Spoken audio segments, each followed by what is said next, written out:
Welcome to Paw Prints on the Mountain. I'm your new host, Mike Bosely. Thanks for joining me on the show today. And with us, we have some guests. We have Deena Pace, Debbie Torbet from the Humane Society of the White Mountains. Welcome to the show. And with us, we have a brand new friend. Hi, guys. Hi. How are you today?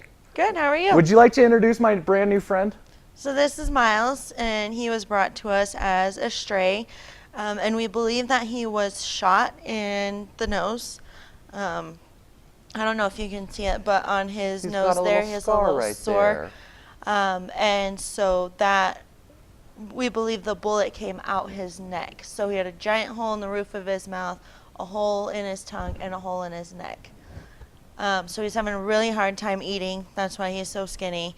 And he's been through 2 surgeries already to repair his roof of his mouth and the bridge of his nose.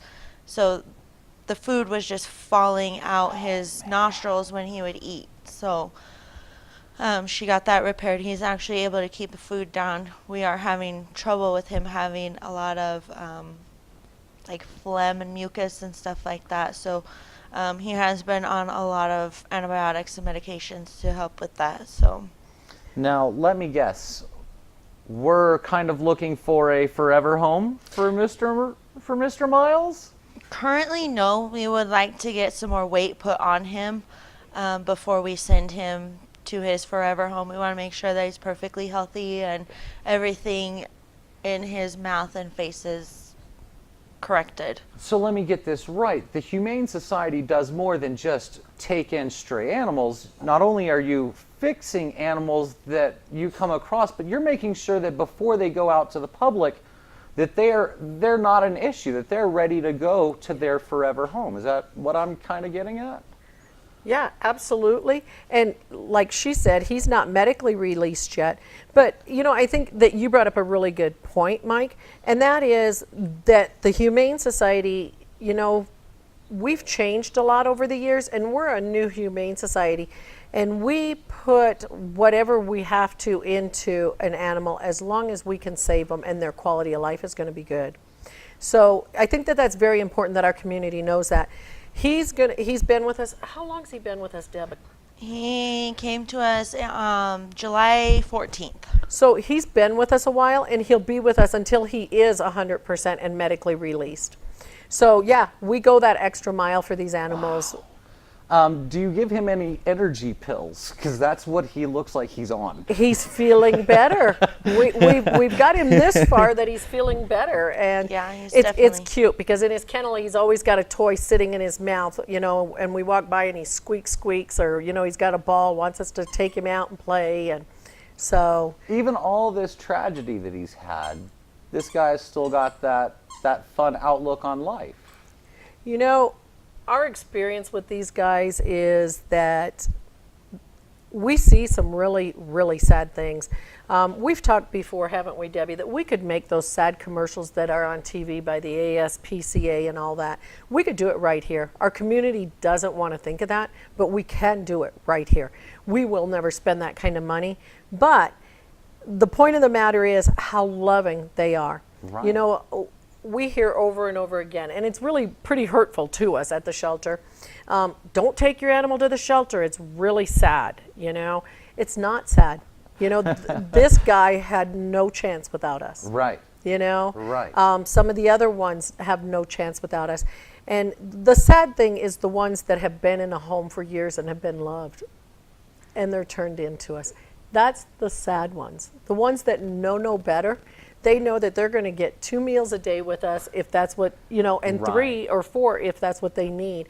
And they're going to get walked, and they're going to get loved, and they're going to be cared for. They don't have to worry about where that next meal's coming from or their water or anything. Okay, so you're medically making sure these dogs are healthy. And let's say Mr. Myles here, he knows he gets walked, he gets food, he gets water, he gets all of this, he gets his shelter, he gets toys. Yeah. So I have 2 or 3 dogs, 2 and a puppy. That adds up, and time and energy and just the dog food. I mean, the puppy's eating me out of house and home. Yeah. So how does that work? I mean, it's got to be awfully expensive to run the shelter. Yes, it is. Last year it cost us $1,692 a day to keep our organization open. You said, now, not like 16.92. No. No, 1692.00. Correct. Wow. Correct. So how it works is we work off donations, memberships, fundraisers. Memberships. Tell me, what kind of memberships do you have? Let's say, oh, well, I mean, I'm a business member in the community, so is there business memberships? How does that work? Absolutely, there's business memberships. And so what the business memberships is there's 3 different levels. There's we switched that up this year. There's a 100, a 250, and a 500. For the $500 one, the business members actually get their logos and stuff on our website that Debbie does a great job keeping up. And everyone gets their name. As a business, the 500, you get it in our newsletters that come out twice a year. And Debbie does so good on the website, and she has a page, and we encourage our supporters to support the businesses that support us. So those, and they're yearly memberships. In a business, January 1st till January 1st the next year. That's the new program we came up with. You were telling me that there's memberships for kids. Yeah. Like kids can have a what is it? What does the kid membership entail? So for the juvenile membership, that is for anyone who's 16 or under, and they can donate $10 a year. And then that's yearly, and they'll get discounts on adoptions, discounts at the Doghouse Thrift Shop, again with the newsletters and things like that. Wow. And there's different levels of memberships for other rather than just business members. We have individual, we have a family, and on the different levels, it depends on the dollar amount. So for the juvenile, it's 10, for the individual, it's 25, for the family, it's 50, and so on and so forth. So with your membership, of course, you get adoptions, but you also get discounts at the Doghouse Thrift Shop, which is what you're saying. Yes, so they would just have to show that they're a member of the Humane Society, and they'll get 10% off of their purchase. Now that's another way that you guys really bring in a lot of money for the shelter and making sure that Myles can afford these surgeries is the Doghouse Thrift Shop. And from the time you guys moved and then now you're in this location, you've been there, 2-3 years? Time flies. 3 years. 3 years already? Yeah. Holy goodness. So you guys have made that a wonderful place, and you have a great manager in there. So tell us about what's going on at the Doghouse Thrift Shop. Okay, so Stacy Spitzer's our new manager over there, and you're right, she is a wonderful young lady. She's got a great crew of staff, very small staff, and a lot of volunteers. And so there's always things going on. She's always running sales for the weekend. She actually talked to me last night. So Labor Day, she's going to run this huge sale. And she's always working on sales. And you're right, the Doghouse Thrift Shop is our everyday fundraiser. That's what keeps our doors open. But that can't be enough. Right. You know, that's why we do our other fundraising, the Arizona Gives, the Happy Tales event, all that. So our Doghouse Thrift Shop is actually located in the old Hawkeye Feed Store over at 3002 White Mountain Boulevard.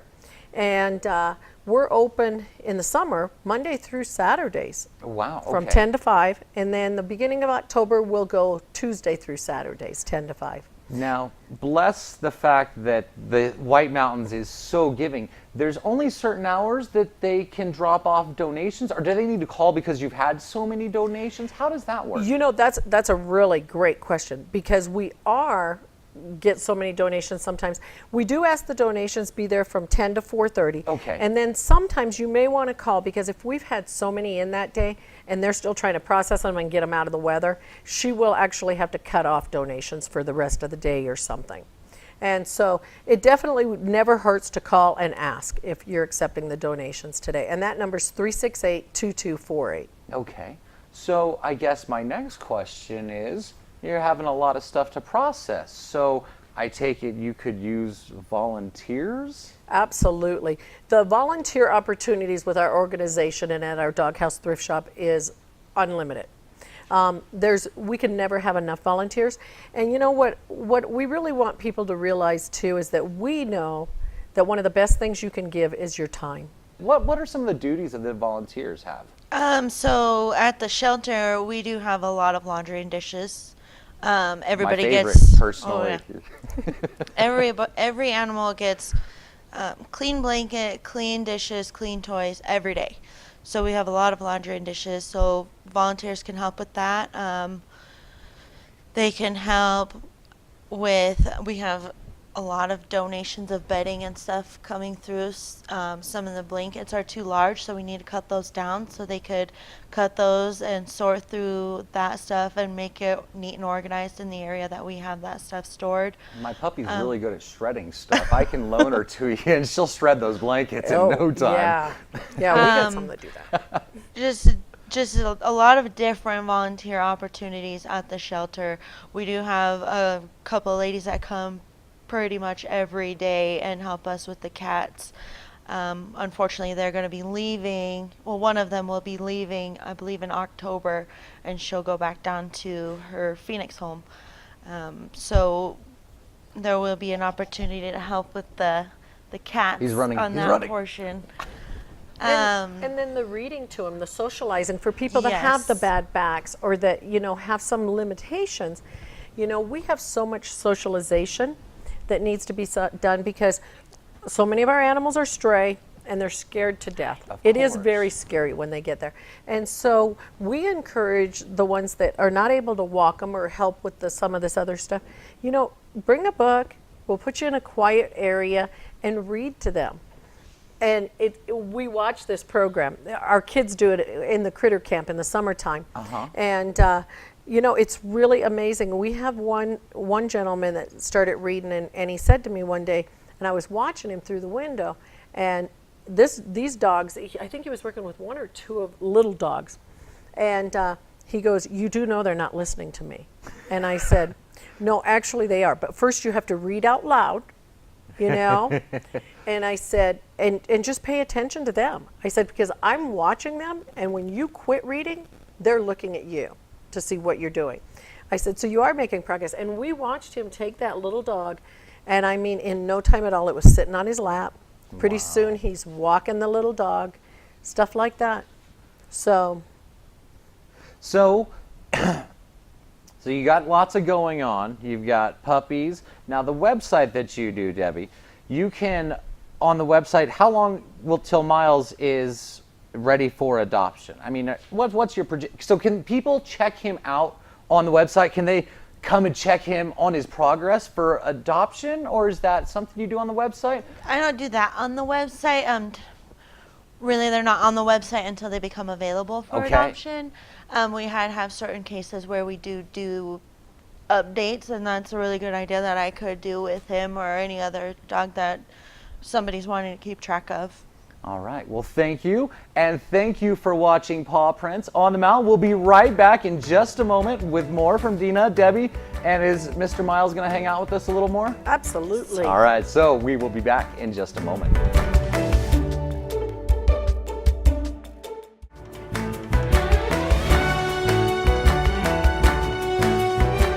Welcome back to Paw Prints on the Mountain. I'm Mike Bosely, your host. Once again, I'm here with Deena and Debbie. Welcome, young ladies. Hi. Thank you. Well, so there's a lot going on at the Humane Society, the Doghouse Thrift Shop. We got Mr. Myles down here hanging out with us.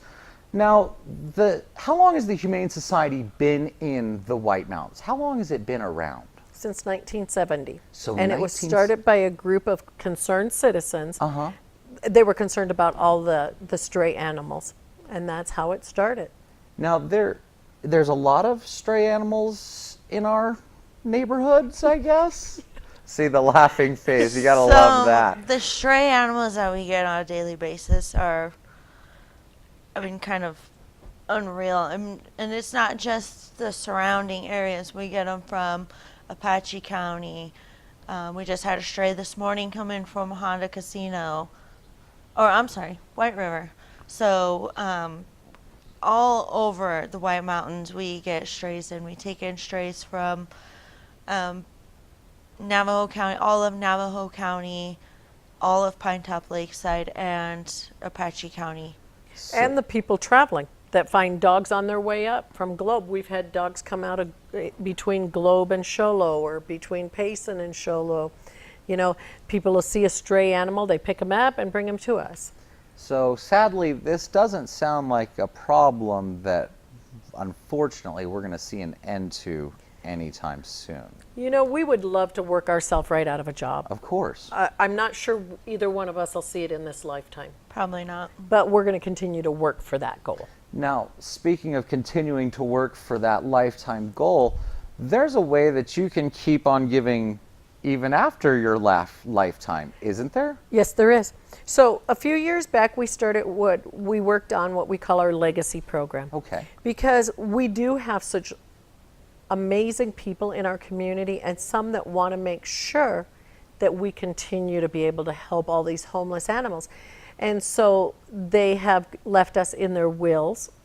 Sometimes you can also just buy a small life insurance policy and leave it to the Humane Society of the White Mountains. Oh, wow. Just Yeah. name the Humane Society the benefactor. Exactly. Okay.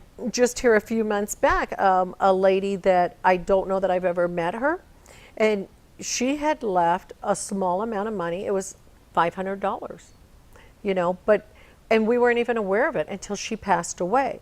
Oh, wow. And sometimes if you're doing an estate planning or a will or something and you need information, please get with us, because we could provide you with our tax ID number and any information you need. But for those of you that are real animal lovers, we know that it's important to know that it's going to continue on. And so that's why it's called our legacy program. We've got a whole brochure, and Debbie, there's also a page on our website about it that Debbie has kept up. So they can go to the Humane Society. Now, I know the Humane Society's website. Would you like to tell everybody out there what the website is so we can... So it's hswm.org, and on the very top there are different tabs for each section.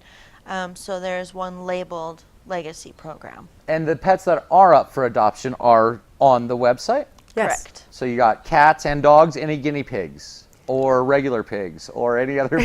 Well, I think we've gotten rid of all the pigs. All the pigs Guinea are and gone. regular.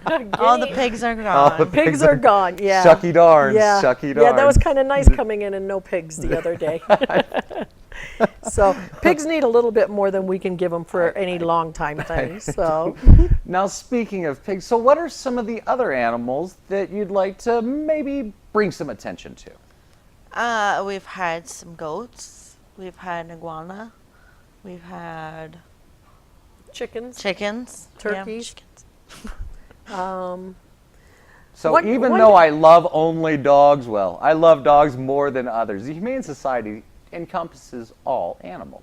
Yeah, even for a short time. Of course, of Yeah, course, of some course, of those of have to be course. very short time. Yes. So, but yeah, I mean, we are there to serve the community's needs on stray animals, and owner surrenders when that has.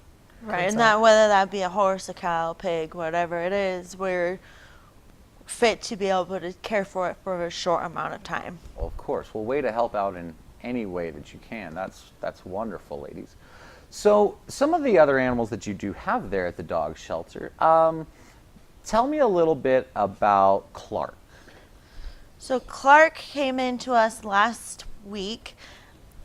Oh, And- now This is new everybody, furniture. he You're is not allowed jumping on up the on new the most furniture. comfortable furniture. Big thanks to Aaron's Furniture, Aaron's Rent-A-Center, for hooking us up with this furniture. Very comfortable. Oh, it's and great. actually, Comfortable. Myles was extremely jealous and felt that he needed to jump on the furniture. But hey, we feel you. We feel you, man. It's comfy. Sorry to interrupt. Tell us about Clark. So Clark came to us last week, and we believe he either was kicked in the head or hit in the head with something, baseball bats, I'm not sure. So he actually had some skull fractures where his eye socket right around here was completely shattered. Wow. So the vet had to take some bone fragments out, and his eye was just completely hanging out. So she had to remove his entire eye. Wow. So he is on the mend, and he'll obviously be In one eye, but he doesn't let that get him down at all. And he's probably 10 weeks old. Wow. Yeah. So what kind of dog is he? He's probably a shepherd chow mix. He's just a little guy, and he's really fluffy. So how long do you expect till he's possibly ready to go to the public? So our vet will see him tomorrow. She comes once a week, and she does all of our checks for us as well as our spay and neuters. And anybody that's had previous surgeries that are intense like that, then she'll look at them every week until she Check medically them up. releases them. Of course, of course. Until she says they can go up for So, adoption. Hopefully he'll be ready for his happy home sooner than later. And it's possible that he'll be healed before Myles is. I probably will be willing to bet that he will Yeah. be healed before Myles. Yeah. So now, besides just cute, lovable puppies, I mean, you have every kind of dogs. You don't just have puppies. You have 2-year-olds, right? Yes. We have 6-year-olds. We have everything, and sometimes probably the saddest that we talked about earlier, the shelter's not a bad place. No. The shelter's there to give them a safe place. But the sad things are these older ones that come to us. And sometimes it's even sadder how they come to us. Of course. Of You know, course. so we just ask that, we try to educate people that, there's alternatives for your pets if you're no longer to care for them. And we will help you with that. And we will definitely be willing to take your pet in if you can no longer care for it. But it's always going to be better in with a family member or something as they get older. I've got a 13-year-old dog right now, and I couldn't imagine bringing her to a shelter or tying her to the fence or just letting her loose, So those are the sad ones. But we do have all different ages of dogs and cats, and they're all going to be loved until we find them that forever home. And that's, well, I mean, some people, as I'm learning, I don't think I'll do a puppy again for a while. That's a lot of high energy. But Yes. you've got an animal to fit just about anybody's kind of lifestyle. Whether Right. you've We got do. something a cat that's going to hang out and ignore me all day on the windowsill. Right. Or the puppy that I'm going to constantly be chasing after with he's Right. got my slipper. Right. We've Or got- the dog that wants to lay the- down and watch TV with you, curled up by the fire in the wintertime. Send me a memo when you get one of those, because mine are so high energy well, right now. Well, we do get them, so we will send you that memo, All right. Mike. And you get that on the email through being a member, correct? Yes, you right, do. Right, That's right. We do. You get a lot of emails from us when you're a member. Now tell us about Sweetie, who's another dog there. Sweetie came into us, and she came from over in Apache County, and we believe is we'll call her an aunt to all these puppies that we had a little while ago. And the woman found her and where she was hanging out and everything like that, and she had this giant gash here on her shoulder, and it's probably about that long, and it was probably about that wide. Wow. So she also had to have a surgery last week on her shoulder to get it stitched and stapled back up, so it wasn't just hanging open. Right. Oh, that's the ball. The ball or the toy? Toy. Oh, and he uses his paws quite well. I see that, yes. Now, most puppies have horrible nail issues. I mean, but you guys have taken care of his nails. He is a well-maintained. You guys Absolutely. have really taken care of him. Absolutely, and the weight will be on him before, as he gets medically better on a daily basis, he'll be able to eat more and start gaining his weight. So I imagine if you take care of him, as with what he's been through, if, let's just say, I brought my dog to the Run to the Pines car show, you guys are going to be able to take really good care of him. Actually, all three of them come. So if I brought them, you would bring all three. But I mean, so you guys do pet services there at Run to the Pines car show. What does that entail? So we do, like you said, a service for the car show, because the people who are a part of the car show don't want the dogs jumping up on their cars and scratching it and things like this. So we actually have our booth set up. We have kennels that we can put the dogs in. They get walked. We have volunteers that go up, and they go in shifts. So we'll have multiple volunteers half the day and multiple volunteers the other half of the day to be able to provide for all the pets that come to the car show, because the owners or the people in the car show don't want the animals. You know, sometimes the people that are in the car show with their car, they'll be there all day, so they'll bring us their dog for the day. So you're there all 3 days. You're not just there Saturday. That is correct. We are there. Well, we set up, Debbie and I always go set up on Friday evening, and then our volunteers are actually the ones that do the pet sitting itself on Saturday and Sunday, and then Debbie and I go back up Sunday and we tear it all down. And you know, a lot of people go, oh no, you're not touching our pets. You know, we're not there we're there as a service, because the car show asked us to be there. And we don't charge you, we ask for a donation. And your pet is well cared for. Our volunteers are some that help us at the shelter each and every day. Wow. So, and they'll take them for walks, and if you have food for them that you want them to eat, they'll give them that food and make sure there's water and shade and everything yep, we there for supply them. treats if they can have treats and stuff. So yeah, and this way everyone can be happy on the at the car show. All right. Well, look forward to the car show. Bring your pets. Actually, keep your pets at home at the car show, but if you bring them, we understand. Hey, they've got great services. Of course, always remember, you can donate whenever you'd like there to the Humane Society. Thanks for joining us here on Paw Prints on the Mountain, brought to you by the Humane Society of the White Mountains. Have a great day.